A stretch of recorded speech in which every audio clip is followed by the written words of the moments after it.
যশোরের কেশবপুরে সম্মিলিত স্বেচ্ছাসেবী ঐক্য পরিষদের উদ্যোগে বর্ণাঢ্যদের মাঝে ত্রাণ সামগ্রী বিতরণ করা হয়েছে। শুক্রবার সন্ধ্যায় পৌর শহরের কেশবপুর ভাব টেকনিক্যাল ট্রেনিং ইনস্টিটিউটে ৮০ জন বর্ণাঢ্যদের মাঝে এই ত্রাণ সামগ্রী বিতরণ করা হয়।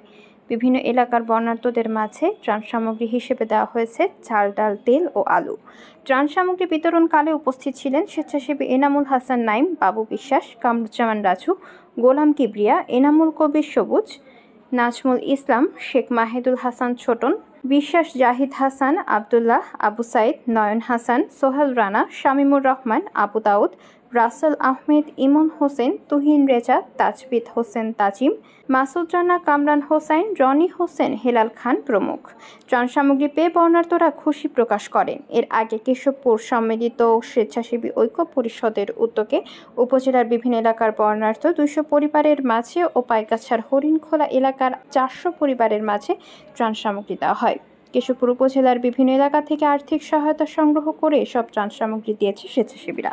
কেশবপুর সকল স্বেচ্ছাসেবী সংগঠন বলতে হয় যে আমরা ফান্ড কালেকশন করছিলাম এবং কেশবপুরের সকল শ্রেণীর মানুষের যে অর্থ সহায়তা নিয়ে আমরা যে বন্যা কবলিত মানুষের পাশে দাঁড়ানোর জন্য যে সাহায্যের জন্য যে অর্থ সাহায্য গঠন করেছিলাম, সেই ফান্ডের থেকে আমরা পাইকাসা এবং কেশবপুর সহ আজকে কেশবপুরে আপনারা জানেন যে কেশবপুরের প্রায় ১০৪টে গ্রাম মতো বন্যায় কবলিত হয়েছে।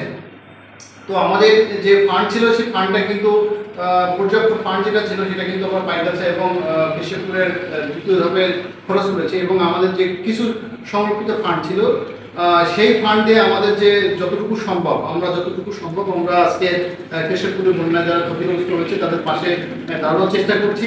আমরা কেশবপুরের সকল স্বেচ্ছাসেবী সংগঠনগুলো একসঙ্গে উপস্থিত থেকে এই ত্রাণ কার্যক্রমগুলো দেওয়া হচ্ছে আর কি।